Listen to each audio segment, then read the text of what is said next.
Welcome back to gossips garage. 6 నెలల కింద ఆ ఇష్యూ ఏపీ పాలిటిక్స్ ను షేక్ చేసింది. నేషనల్ టాపిక్ అయింది. ఎంత కాంట్రవర్సీ అయిందో అంతే స్థాయిలో ఒక్కసారిగా చల్లబడింది తిరుమల శ్రీవారి లడ్డు వివాదం ఇష్యూ. స్పెషల్ సిట్ దర్యాప్తులో కీలక అప్డేట్స్తో ఇప్పుడు మళ్లీ తెరపైకి వచ్చింది కల్తీ నెయ్యి కేసు. ఓ కీలక నేత పిఏను సిట్ విచారించడం, మరికొందరిని క్వశ్చన్ చేయడం కీలక పరిణామంగా మారింది. కల్తీ నెయ్యి కేసులో నెక్స్ట్ ఏం జరగబోతోంది? ఆ ఇద్దరికీ నోటీసులు ఇవ్వబోతున్నారా?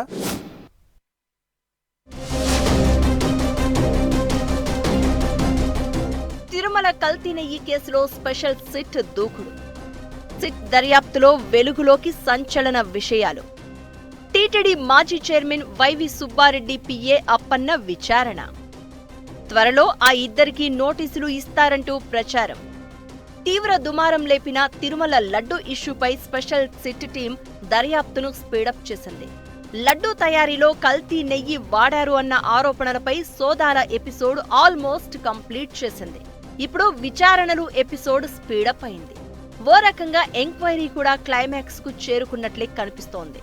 టీములుగా ఏర్పడి దర్యాప్తు చేస్తున్న అధికారులు ఇప్పటికే నెయ్యి సప్లై చేసిన ఏఆర్ డైరీ ఫుడ్స్ ను పరిశీలించారు. నెయ్యి సరఫరా చేసిన సంస్థలే లక్ష్యంగా పలువురు ప్రశ్నించడంతో పాటు అన్ని లింకులపై ఆరా తీశారు. ఇప్పుడు లేటెస్ట్ గా టీటీడీ మాజీ చైర్మన్ వైవి సుబ్బారెడ్డి పిఏ అప్పన్నకు సిట్ నోటీసులిచ్చింది. 3 రోజులుగా ఆయన్ను స్పెషల్ సిట్ టీం ప్రశ్నిస్తున్నట్లు తెలుస్తోంది. అప్పన్నతో పాటు మరో 6 టీటీడీ ఉద్యోగులను కూడా సిట్ విచారిస్తున్నట్లు తెలుస్తోంది. ఇక తిరుమల లడ్డూ తయారీలో కల్తీ నెయ్యి వాడిన కేసులో ఇప్పటికే 15 మందిని అరెస్ట్ చేశారు. అరెస్ట్ అయిన వారిలో టీటీడీకి నెయ్యి సప్లై చేసిన డైరీ యజమానులు, ఉద్యోగులు ఉన్నారు. నకిలీ నెయ్యి కేసుకు సంబంధించి 2025 ఫిబ్రవరిలో 4 వ్యక్తులను స్పెషల్ సిట్ అరెస్ట్ చేసింది. తమిళనాడుకు చెందిన ఏఆర్ డైరీ మేనేజింగ్ డైరెక్టర్, ఉత్తరాఖండ్లోని భోలేబాబా డైరీకి చెందిన 2 ప్రతినిధులు, శ్రీకాళహస్తికి చెందిన వైష్ణవి డైరీకి చెందిన ఒక ఎగ్జిక్యూటివ్ అరెస్ట్ అయిన వారిలో ఉన్నారు. వీళ్లు నకిలీ పత్రాలు సృష్టించి టీటీడీ టెండరింగ్ ప్రక్రియలో అక్రమాలకు పాల్పడినట్లు దర్యాప్తులో తేలింది అంటున్నారు. కేవలం అరెస్టైన నిందితులకే పరిమితం కాకుండా టీటీడీలోని కొందరు వ్యక్తుల ప్రమేయంపైన సిట్ దృష్టి పెట్టినట్లు తెలుస్తోంది. నెయ్యి సప్లై చేసిన సంస్థలకు ఆ స్థాయి ఉత్పత్తి సామర్థ్యం లేకున్నా కొందరు టీటీడీ అధికారులు వారికి కాంట్రాక్టులు కట్టబెట్టారు అని అనుమానిస్తున్నారు. ఈ కేసులోని ప్రధాన నిందితుల్లో ఇద్దరైన పోమిల్ జైన్, అపూర్వ చావ్డాలను సిట్ తిరిగి కస్టడీలోకి తీసుకుని విచారించింది. ఈ విచారణ ద్వారా ఉన్నతాధికారుల ప్రమేయంపై మరింత స్పష్టత వచ్చింది అంటున్నారు. ఇప్పటివరకు జరిగిన దర్యాప్తు అంతా ఒకెత్తైతే అసలు ఎపిసోడ్ ఇప్పుడే స్టార్ట్ అయిందన్న డిస్కషన్ జరుగుతోంది.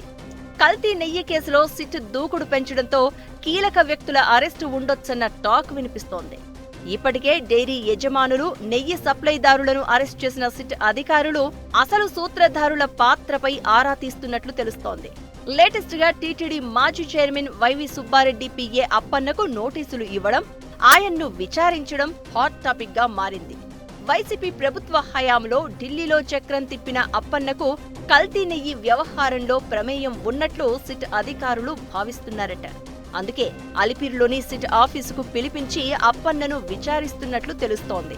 త్వరలో టీటీడీ మాజీ చైర్మన్ వైవి సుబ్బారెడ్డి, మాజీ టీటీడీ ఈవో ధర్మారెడ్డికి నోటీసులు ఇచ్చే అవకాశం ఉన్నట్లు వార్తలు వినిపిస్తున్నాయి.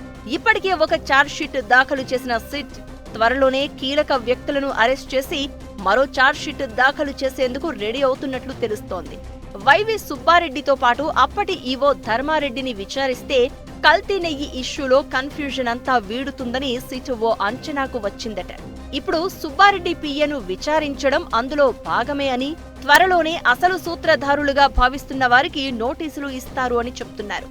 ఇప్పటికే ఎన్నో మలుపులు తిరిగిన కల్తీ నెయ్యి వ్యవహారం రాబోయే రోజుల్లో ఇంకా ఎటువైపు టర్న్ తీసుకుంటుందో చూడాలి మరి.